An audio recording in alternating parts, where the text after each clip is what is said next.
Labor relations.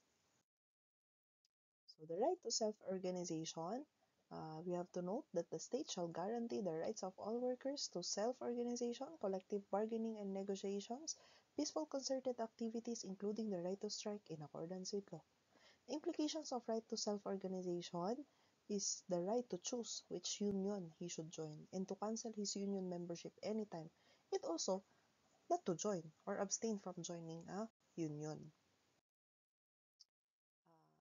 Freedom of religion and the right to self-organization. So the freedom of religion is actually superior than contractual rights. So religious objectors can form and join their own union regardless of religious affiliation, and they cannot be compelled to coerce or to join labor unions. Religious objectors, members of said religious sects, cannot be compelled or coerced to join labor unions even when said unions have closed shop agreements with the employers. That in spite of any closed shop agreement, members of said religious sects cannot be refused employment or dismissed from their jobs on the sole ground that they are not members of the collective bargaining union. Government corporations, uh, the 2024 rules and regulations governing the exercise of the right of government employees to organize serve as an updated framework to implement the principles of Executive Order Number 180 recognizing government employees' constitutional right to self-organization while balancing the need for efficient and uninterrupted public service. Government employees actually can organize a union for themselves, but they cannot bargain or negotiate their salaries because we know there is a fixed salary grades for government employees. And also, they do not have the right to strike. So coverage, the rules apply to all government employees, including employees of the national government agencies, local government units, state university, colleges, GOCCs with regional charters. Both rank and file and supervisory employees are eligible to organize into separate unions or associations. But the following employees are excluded: members of the AFP, PNP, BFP, BJMP, high-level confidential employees, and those performing policymaking rules. Okay, the registration of employees organizations. Employees organizations must register with the DOLE, BLR, and the Civil Service Commission. The BLR, pag private, pag government, CSC.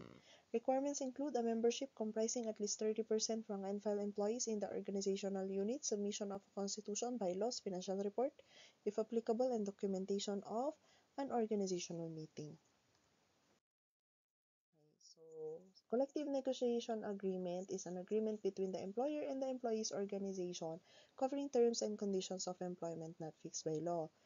These are allowed for negotiating terms and conditions of employment not fixed by law, and negotiable matters include personal growth, workload distribution, health and safety provisions, and of course, compensation-related items or salary fixed by law are non-negotiable.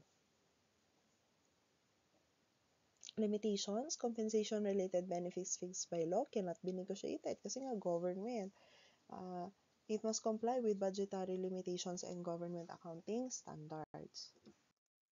The election of officers, it is conducted according to the organization's constitution and bylaws. If no provision exists, guidelines include election committees overseeing the process and elections held within 60 days before the expiration.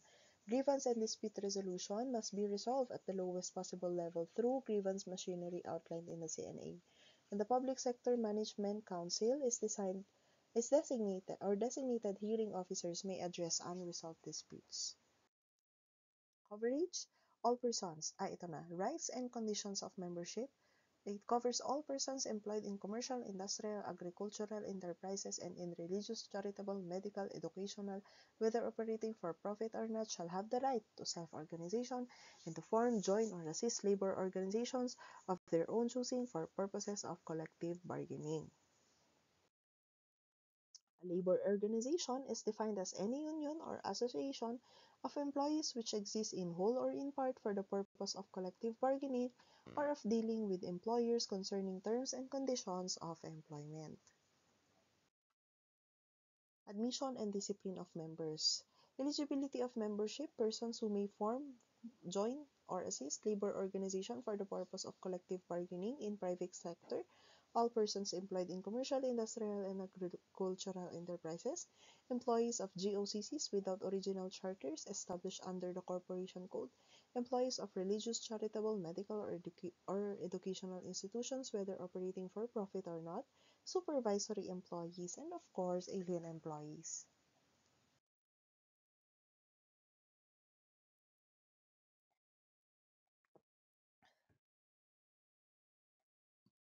For alien employee to exercise his right to self-organization, there are requisites. He should have a valid working permit issued by the DOL, and he is a national of a country which grants the same similar rights to Filipinos. So there is reciprocity. Yun. Working children, home workers, employees of cooperatives can also join, form, and assist labor organizations. Persons not allowed to form, join, or assist labor organizations, private sector, managerial. Syempre, managerial employees is one who is vested with powers or prerogatives to lay down and execute management policies or to hire, transfer, suspend, lay off, recall, discharge, assign, or discipline employees. The designation as a manager does not ipso facto make him a managerial employee. What determines him to be a manager is his um, job, his task, not the title. Okay, so the designation should be reconciled with the actual job description of the employee, for it is the job description that determines the nature of employment, okay? Not the title. Confidential employees, of course, cannot join labor organizations because they assist or act in the confidential capacity in regard to persons who formulate, determine, and effectuate management policies in the field of labor relations. The two criteria are cumulative and both must be met if the employee is to be considered a confidential employee. That is, the confidential relationship must exist between the employee and his supervisor, and the supervisor must handle the prescribed responsibilities relating to labor relations. The exclusion from bargaining units of employees who, in the normal course of duties, become aware of the management policies relating to labor relations is a principal objective sought to be accomplished by the confidential employee rule. A confidential employee is one entrusted with confidence on delicate or with custody, handling, or care and protection of the employer's property. Confidential employees such as accounting personnel should be excluded from the bargaining unit as their access to confidential information may become the source of undue advantage. Public sector: high-level employees whose functions are normally considered as policy-making or managerial or whose duties are of highly confidential nature, members of the AFP, police officers, firemen, jail guards, not allowed. Okay, so who are the supervisory employees? Can they join a union? Yes, they can, but separate from the rank and file. So they are those who, in the interest of the employer, effectively recommends such managerial actions in the exercise of such authority and is not merely routinary or clerical in nature but requires the use of independent judgment. The following are allowed to form labor organizations for mutual aid and protection and other legitimate purpose except collective bargaining: ambulant workers, intermittent and other workers, the self-employed, rural workers, and those without any definite employers. Election of union officers. The members shall directly elect their officers, including those of national union or federation to which they or their union is affiliated, by secret ballot at intervals of 5 years. Qualification of officers. No qualification requirement for candidacy to any position shall be imposed other than the membership in good standing in subject labor organization. Disqualification: no person who has been convicted of a crime involving moral turpitude shall be eligible for election as a union officer or for appointment to any position in the union. Compensation of union officers. The officers of any labor organization shall not be paid any compensation other than the salaries and expenses due to their positions as specifically provided for in the Constitution and by laws, or in a written resolution duly authorized by a majority of all the members at the general membership meeting duly called for the purpose. The minutes of the meeting and the list of participants and ballot broadcasts shall be subject to inspection by the Secretary of Labor or his duly authorized representative, and any irregularities in the approval of the resolution shall be a ground for impeachment or expulsion from the organization. The major policy matter the members shall determine by secret ballot after due deliberation any question of major policy affecting the entire membership of the organization, unless the nature of the organization or force majeure renders such secret ballot impractical, in which case the board of directors of the organization may make the decision in behalf of the general membership. Union funds. The union funds shall consist of fees, dues, or other contributions of its members. For the protection of all members and union itself, the Labor Code requires that all payments of fees, dues, and other contributions by a member shall be evidenced by a receipt signed by the officer or agent making the collection and entered into the record of the organization and kept and maintained for that purpose. The funds of the organization shall be applied for any purpose or object other than those expressly provided by its constitution and by laws, or those expressly authorized by written resolution adopted by the majority of the members in a general meeting duly called for the purpose. And every income or revenue of the organization shall be evidenced by a record showing its source. Its every expenditure of all its funds shall be evidenced by a receipt.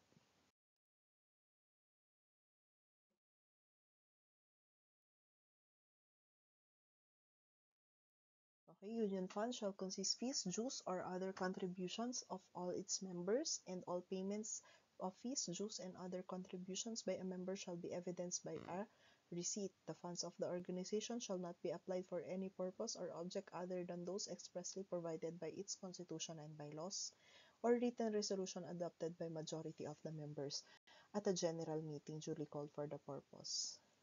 And yun, receipt of it. The treasurer of any labor organization or every officer thereof who is responsible for the amount of such organization or for collection, uh, custody or control of the funds shall render the organization and its members true and correct accounting.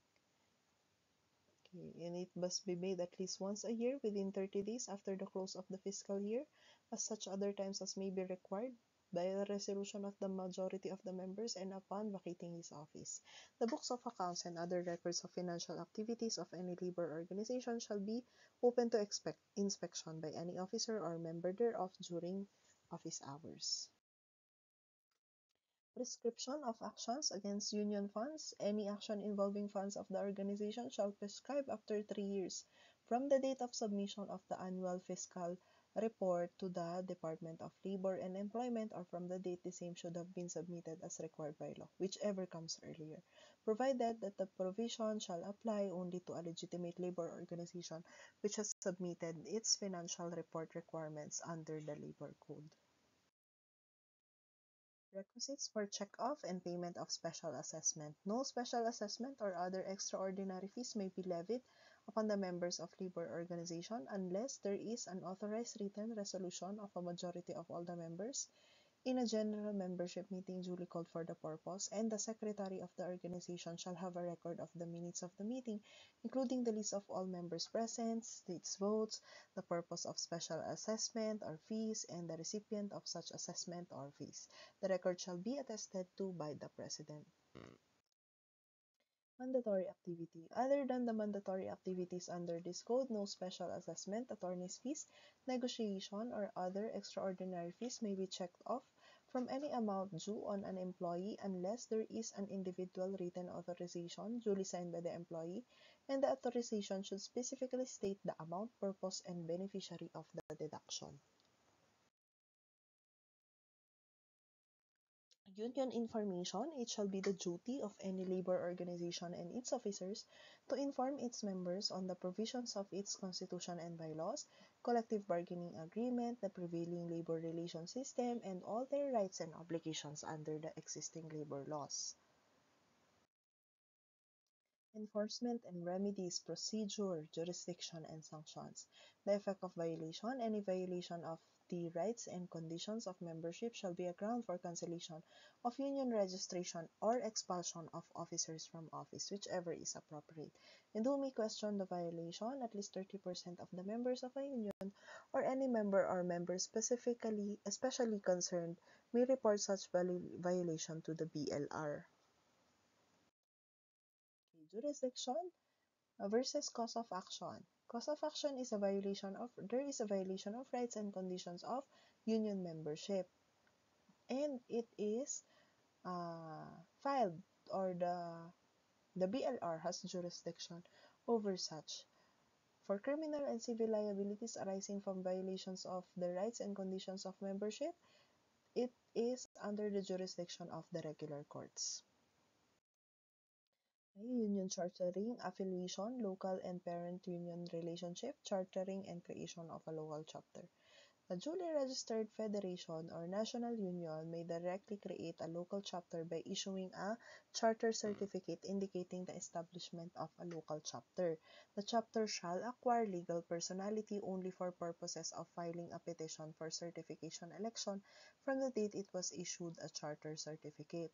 The chapter shall be entitled to all other rights and privileges of a legitimate labor organization only upon the submission of the following documents in addition to its charter certificate: the names of the chapter's officers, their addresses and principal office of the charter, the chapter's constitution and bylaws, provided that where the chapter's constitution and bylaws are the same as that of the federation, then this fact shall be indicated accordingly.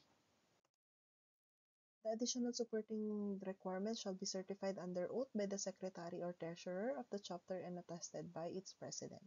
Cancellation of registration of any legitimate labor organization, national or local, may be cancelled by the BLR after due hearing only on the grounds specified in the Labor Code. And these are the grounds. The following may constitute grounds for cancellation of union registration. There was misrepresentation, false statement, fraud in connection with adoption and ratification of the CBL. Misrepresentation, false statement, or fraud in connection with election of officers. Voluntary dissolution by the members. Bargaining unit refers to a group of employees sharing mutual interest given within a given employer unit comprised of all or less than all the entire body of employees in the employer unit or any specific occupational or geographical grouping within such employer unit. The test to determine the appropriate bargaining unit is the community or mutuality interest, the will of the employees or the Globe Doctrine, the collective bargaining history, and similarity of employment status. So the basic test of an asserted bargaining unit's acceptability is whether or not it is fundamentally the combination which will best assure to all employees the exercise of their collective bargaining rights. Appropriate bargaining unit is a group of employees of a given employer comprised of all or less of all the entire body of employees which the collective interest of all the employees consistent with the equity to the employer indicate the best suited to serve the reciprocal rights and duties of the parties under the collective bargaining provisions of law. To be considered appropriate, it must effect a grouping of employees who have substantial mutual interest in wages, hours of work, working conditions, and other subjects of collective bargaining. Commingling or mixed membership. Supervisory employees shall not be eligible for membership in the collective bargaining of rank and file employees. Nevertheless, they can join, assist, or form organizations, separate collective bargaining units, or legitimate labor organizations of their own.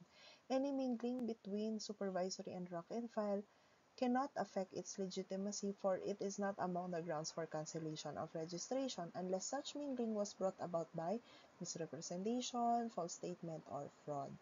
Then that is already a ground for cancellation.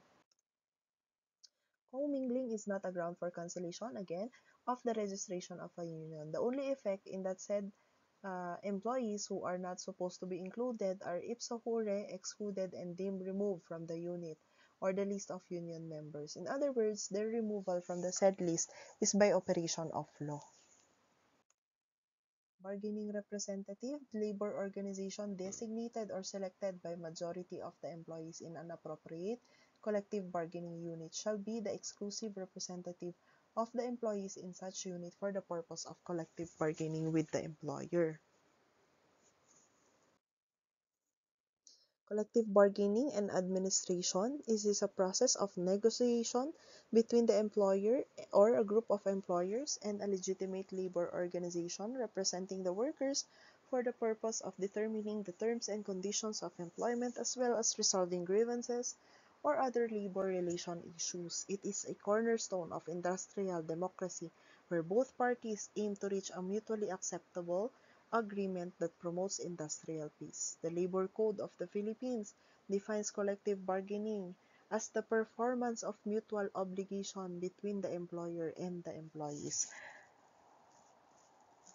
to meet and convene promptly and expeditiously in good faith, discuss freely and openly matters affecting employer-employee relations, and execute a binding written agreement if terms are agreed upon. The CBA or collective bargaining agreement refers to the negotiated contract between the duly certified SEBA of the workers and the employer incorporating the agreement reached after negotiations with respect to wages, hours of work, and all other terms and conditions of employment. The purpose of collective bargaining is the reaching of an agreement, resulting in a contract binding on the parties. However, the failure to reach an agreement after negotiations continued for a reasonable period does not establish lack of good faith. The laws invite and contemplate a collective bargaining contract, but they do not compel one. The duty to bargain does not include the obligation to reach an agreement. Thus, the company's insistence of a bargaining position to the point of stalemates does not establish bad faith. Employees entitled to a CBA, the members of the bargaining union, non-member of the bargaining union, but members of the unit, members of minority unions who pay the agency fees, employees hired after the expiration of the CPA. Procedure in bargaining, there must be preliminary process and then the negotiation, proper execution, publication, ratification, registration, administration, and the interpretation and enforcement.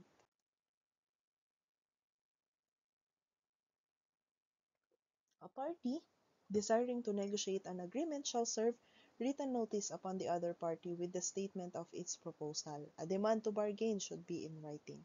Other party replies not later than 10 calendar days from the receipt of such notice.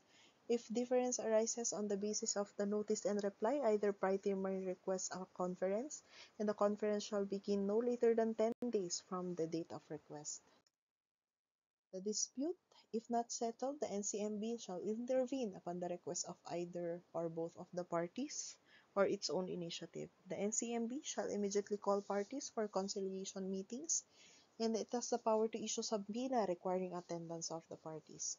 The duty of the parties to participate fully and promptly in the conciliation meetings. During this conciliation, parties are prohibited from doing any act which may disrupt or impede the early settlement of the dispute. The board shall exert all efforts to settle the disputes amicably and encourage the parties to submit their case to a voluntary arbitration. The mandatory provisions of the CBA, there must be a grievance procedure, which is the mechanism for adjustment and resolution of grievance arising from the interpretation and implementation of the CBA and from those interpretation and enforcement of company personnel policies. The parties to a CBA shall include therein provisions that will ensure the mutual observance of its terms and conditions, and they shall establish a machinery for the adjustment and resolution of grievances arising from the interpretation and implementation of company personnel policies. A grievance procedure is part of a continuous process of collective bargaining. It intends to promote friendly dialogue between the labor and management as means of maintaining industrial peace. The economic and non-economic provisions. For economic, this refers to those that have direct and measurable monetary costs, consequences such as wage rates, paid vacations, pensions, health and welfare plans, and other fringe benefits. For the non-economic provisions, this refers to those whose monetary costs cannot be computed, such as no strike, no lockout, union security clause, and check-off clauses, and also the grievance procedures. The no strike, no lockout clause in a CBA is an expression of the firm commitment of the parties on the part on the part of the union it will not conduct a strike during the effectivity of the CBA, and on the part of the employer it will not stage a lockout during the lifetime thereof. A no strike, no lockout provision in the CBA may only be invoked by the employer when the strike is economic in nature or one which is conducted to force wage or other agreements from the employer that are not mandated to be granted by law. It is not applicable when the strike is grounded on unfair labor practice. The duration and renewal of CBA, it has a term of 5 years. The non-economic provision shall remain effective for the entire 5-year term, but there must be a renegotiation of the economic provisions, such as wages, allowances, bonuses, and monetary benefits, not earlier than 3 years after the CBA's execution. This ensures that compensation-related terms remain responsive to the prevailing economic conditions. We have this so-called freedom period or the 60-day freedom period, which is at least 60 days of the 5-year lifetime of the CBA immediately prior to its expiration is called the freedom period. This is the time when the parties may terminate or modify the terms and conditions of the CBA. No petition for certification election may be entertained if filed outside the 60-day period immediately before the expiration of the collective bargaining agreement.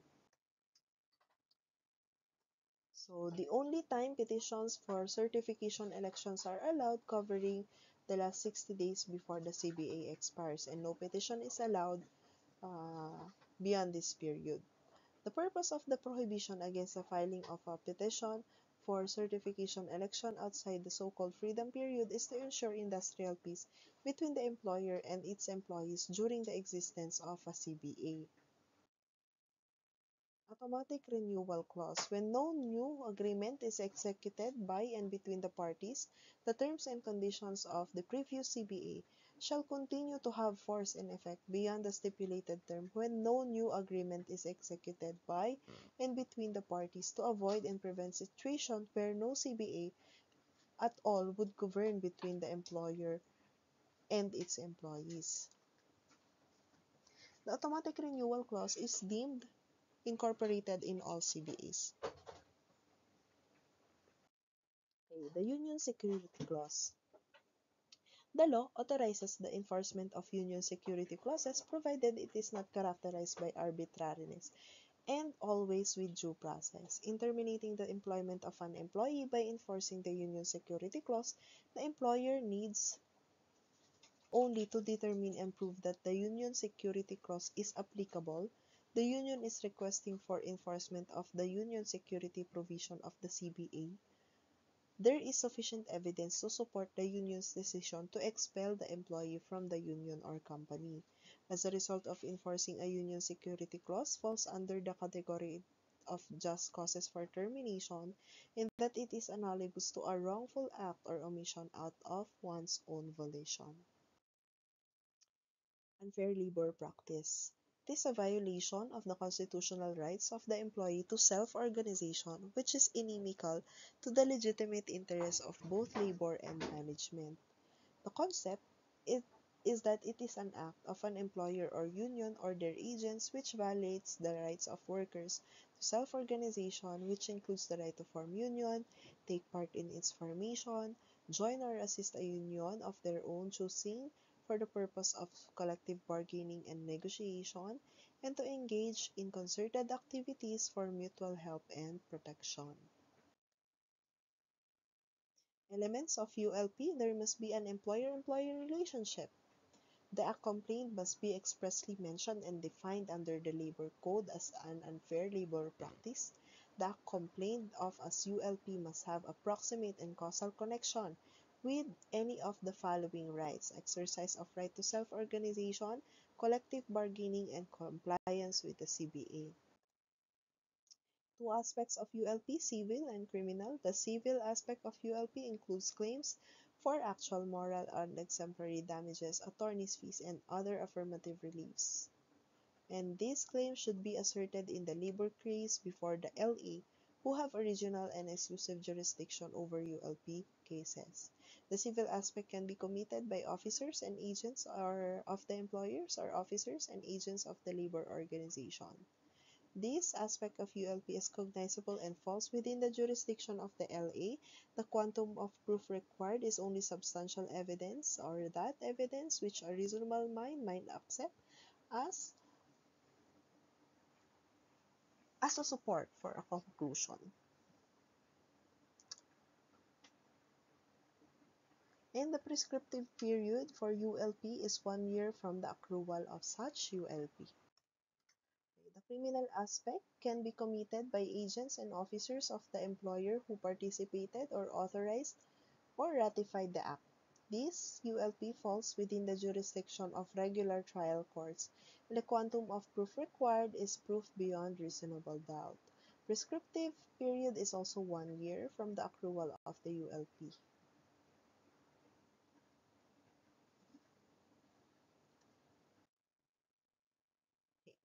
ULP by employers under the Labor Code. Ito yan, yung mga ULP. To interfere, restrain, coerce employees in the exercise of their right to self-organization, yellow dog contract, or to require a condition as employment that a person or employee shall not join a labor organization or shall withdraw from one which he is a member. Contracting out services. Generally, contracting out is not a ULP but is covered by the employer's management prerogative, except it becomes a ULP if it is contracted out services or functions that are performed by the union members itself, and the contracting out will interfere or restrain or coerce employees in the exercise of their right to self-organization. Another, company union, which means a labor organization whose formation, function, or administration has been assisted by any act defined under labor practice, or it is supported by the uh, employer himself. To initiate, dominate, assist, or otherwise interfere with the formation or administration of the labor organization, including giving financial or other support to it or its organizers or supporters. To discriminate in regard to wages, hours of work, and terms and conditions of employment in order to encourage or discourage membership in labor organizations. Generally, it is ULP to discriminate in regard to wages, uh, hours of work, and other terms and conditions in order to encourage or discourage, except in union security clauses. Okay. It is also ULP to dismiss, discharge, or otherwise prejudice or discriminate against the employee for having given or being about to give testimony, and it also includes not giving testimony. It is also ULP to violate the duty to bargain collectively. Collective bargaining does not end with the execution of an agreement. Being a continuous process, the duty to bargain necessarily imposes on the parties the obligation to live up to the terms of such CBA if entered into. It is undeniable, and non-compliance therewith constitutes the ULP. Examples of refusal to bargain. When there is an unresolved petition for union cancellation, the employer's suspension of operations in order to forestall a demand for collective bargaining. Implied refusal is also present, such as in this case, the school's failure to timely respond to the union's proposals, offering weak excuse that the Board of Trustees hadn't met, indicates a lack of sincere negotiation intent, constituting unfair labor practice.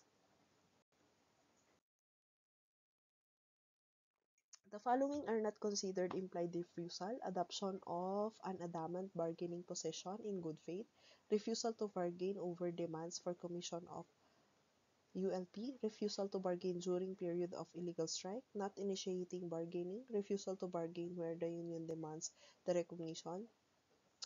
Uh, gen- uh, in in summary, no matter how unfair the act of the labor organization or the employer, it cannot be considered as unfair labor practice unless it is listed in the labor code, as what has been discussed earlier. Another ULP to pay negotiation or attorney's fees to the union or its officers or agents as part of settlement of any issue in collective bargaining or any other dispute. Sweetheart contracts are favorable to both the union and the employer at the expense of the employees.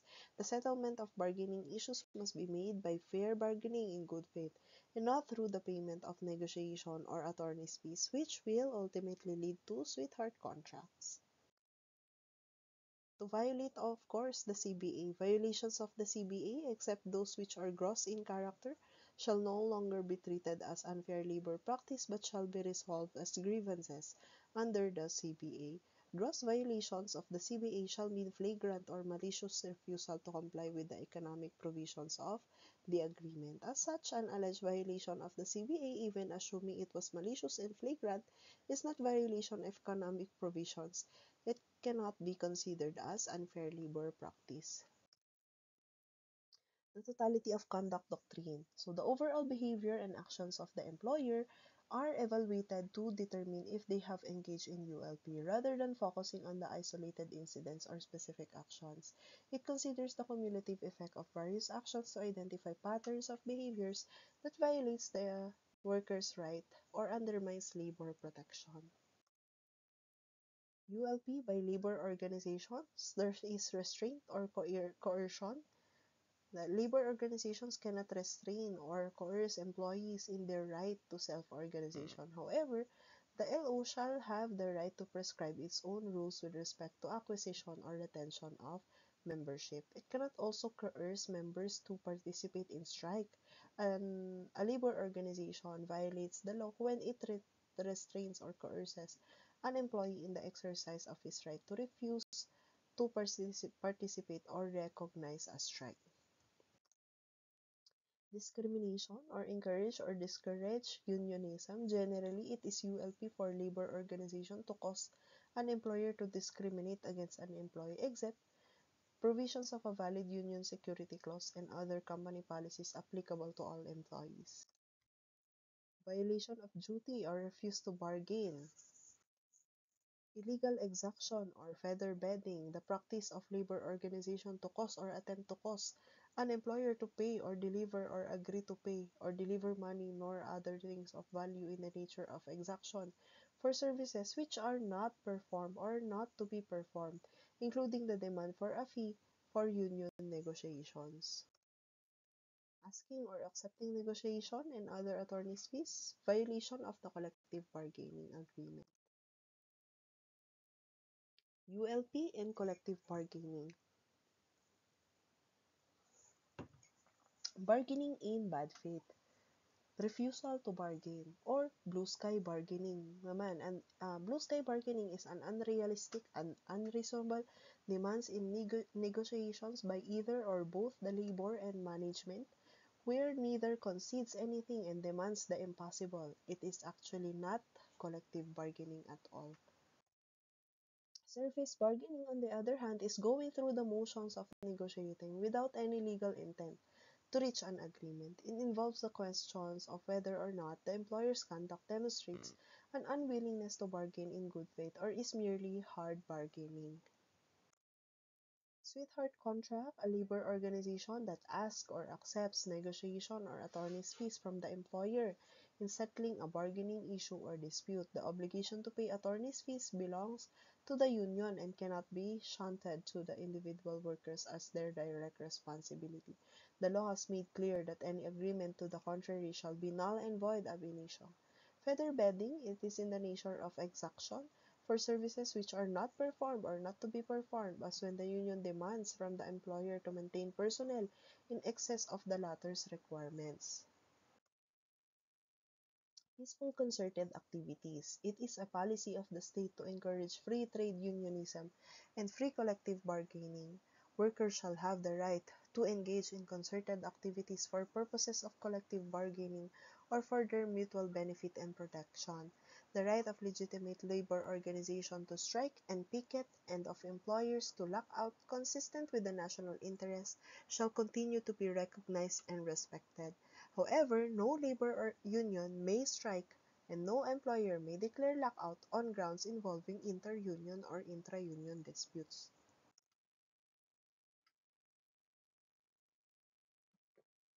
A peaceful concerted activity is one undertaken by two or more employees to improve their terms and conditions of work. Concerted activities must be in accordance with law. The strike is a powerful weapon of the working class. Thus, it must be declared only after the most thoughtful consultation among them, conducted in only way allowed, that is, peacefully, and in every case conformably to reasonable regulation. Any violation of the legal requirements and structures will render the strike illegal, to the detriment of the very workers it is supposed to protect. Strikes is any temporary stoppage of work by the concerted action of the employees as a result of an industrial or labor dispute. It is the most powerful weapon of workers in coming to an agreement with management as to the terms and conditions of employment. It is premised on the concept of economic war between labor and management. Staging strike either gives life or destroy the labor union and its members as well as affect management and its members. What are the grounds for strike? There is a bargaining deadlock in the course of collective bargaining, or there is an unfair labor practice. The following are the mandatory procedures. There must be an effort to bargain. The filing and service of notice of strike. There must be an observance of the cooling off period. The notice of strike vote meeting to the NCMB within 24 hours before the strike vote. Then there should be a conduct of strike vote and then report again to the NCMB of the results of the strike vote. And then there must be an observance of the 7-day strike ban. Union busting undermines the constitutional right of workers to self-organization and collective bargaining. It refers to any act, practice, or strategy by the employer or its agents that is intended to prevent employees from forming, joining, or participating in the activities of a legitimate labor union.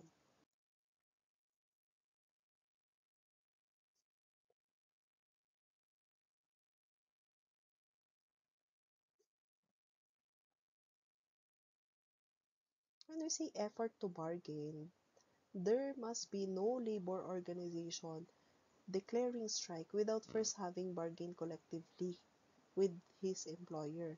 And in case of bargaining deadlock, the notice shall, as far as practicable, further state the unresolved issues in the bargaining negotiations and be accompanied by a written proposal of the union, the counter proposals of the employer, and the proof of request for conference to settle differences.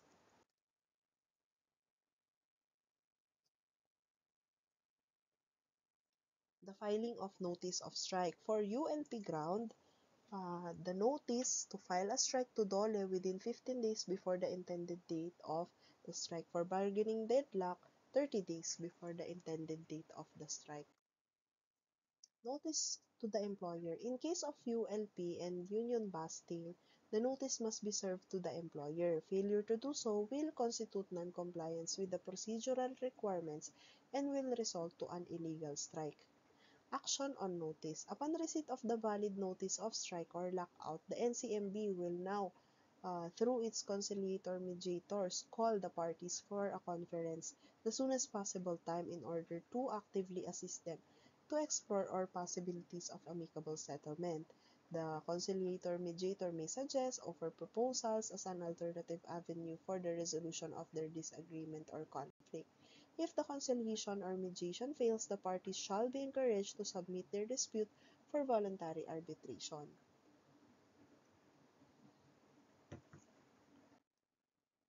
And then there is an observance of the cooling off period. The purpose of the cooling off period is to provide an opportunity for mediation and conciliation. During this cooling off period, it shall be the duty of the dole to exert all efforts at mediation and conciliation to effect a voluntary settlement. ULP with no union busting, the cooling off period is 15 days. For bargaining deadlock, cooling off is 30 days. If there is union busting, there is no cooling off period. There must also be a notice of strike vote meeting to NCMB within 24 hours before the strike vote. The department may at its own initiative or upon request of the affected party supervise or conduct the secret balloting. And in every case, the union or employer shall furnish the regional branch of the board the notice of meetings referred to in the preceding paragraph at least 24 hours before such meetings. Okay? And then the strike vote. The decision to declare a lockout must be approved by majority of the board of the corporation called for that purpose. Strike vote report sent to NCMB. In every case, the union or the employer shall furnish the dole the results of the voting at least 7 days before the intended strike or lockout, subject to the cooling off period herein provided. Of course, there is a 7-day strike ban. This strike ban is the waiting period or is a distinct and separate requirement from the cooling off period. So the latter cannot be substituted for the former and vice versa. Both must be complied with separately and distinctly from each other. In the event that the result of the strike vote ballot is filed within the cooling off period, the 7-day requirement strike ban shall be counted from the day following the expiration of the cooling off. So hindi pwedeng sabay si cooling off and si strike ban. So, kailangan matapos mo muna yung cooling off period, pero during that cooling off period, pwede ka nang mag-conduct ng strike vote, mag-inform ka na mag-notice ka na kay DOLE, ay kay NCMB, mag-conduct ka na ng strike vote, tapos mag-report ka na ulit ng result of the strike vote to the NCMB. Pero tatapusin mo yung cooling off period before ka mag-start naman ng counting ng 7-day strike ban. Ganon.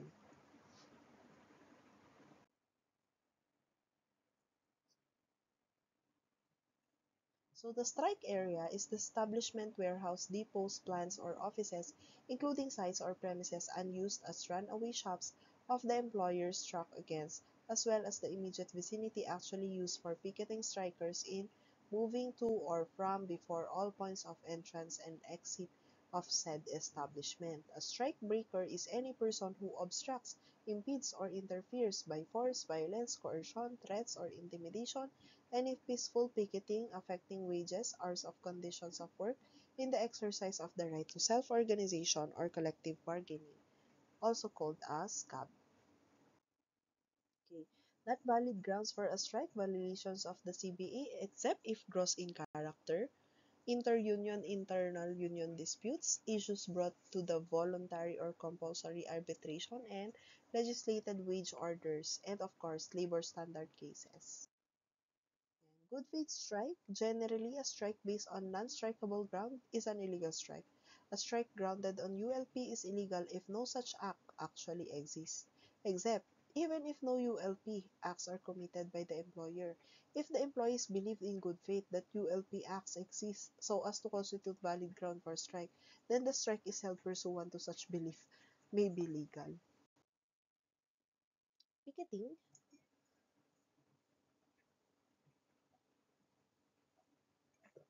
So, ito yung marching to and fro in the premises of the employer. So, the purpose of picket line is to persuade employers peacefully by publicizing the labor dispute to inform the public of what is happening and thus cause other workers not to work in the establishment and for customers not to do business there. To picket means the stationing of one or more persons to observe and attempt to observe. The purpose of picket is said to be means of peaceable persuasion. Picketing involves merely the marching to and fro at the premises of the employer, usually accompanied by displays of placards and other signs making known the facts involved in the labor dispute, the right of legitimate labor organizations to strike and picket, and the employers to lock out consistent with the national interest shall continue to be recognized and respected. Requisites for a lawful picketing: the picket should be peacefully carried out. There should be no act of violence, coercion, or intimidation attendant thereto. The ingress and egress from the company premises should not be obstructed, and the public thoroughfare should not be impeded. Elements: there must be a labor issue. It must be concerted activity of the union and characterized by peaceful marching to and from the employees' premises with placards to appraise the employer and the public of their demands. Lockouts is a temporary refusal of an employer to furnish work as a result of an industrial or labor dispute. Illegal strike and illegal lockout in pari delicto doctrine. When the employer engaged in illegal lockout and the employee engaged in illegal strike, both parties are in pari delicto, and as such, situation warrants the restoration of the status quo ante and bringing the parties back to respective positions before the illegal strike and illegal lockout. So, balik lang kayo. Grounds for lockout is similar to strike, bargaining deadlock, and ULP. Okay, mandatory procedural requirements. There must be an effort to bargain, the filing and service of notice of lockout to the NCMB, cooling off again, notice of lockout vote meeting within 24 hours before the intended vote, the lockout vote, the report of lockout vote, and the observance of the waiting period. Okay. The effects of illegal lockout: any worker whose employment has been terminated as a consequence of an unlawful lockout shall be entitled to reinstatement with full back wages. Assumption of jurisdiction by the Secretary of Labor. When, in his opinion, there exists a labor dispute causing or likely to cause strike or lockout in an industry indispensable to the national interest, the sole may assume jurisdiction over the dispute and decide it or certify the same to the Commission for Compulsory Arbitration. Requisites for assumption: after a conference called by the office of the sole on the propriety of its issuance, motu proprio, or upon request of application by either parties to the labor dispute. Industry indispensable to national interest, such as hospital sector, electrical power industry, water supply service, to exclude small water supply services such as bottling and refilling stations. Ay, hindi kasali yun. Air traffic control, other industries as may be recommended by the National Tripartite Industrial Peace Council. So who determines the industries indispensable to the national interest? It is the Secretary of Labor and the President.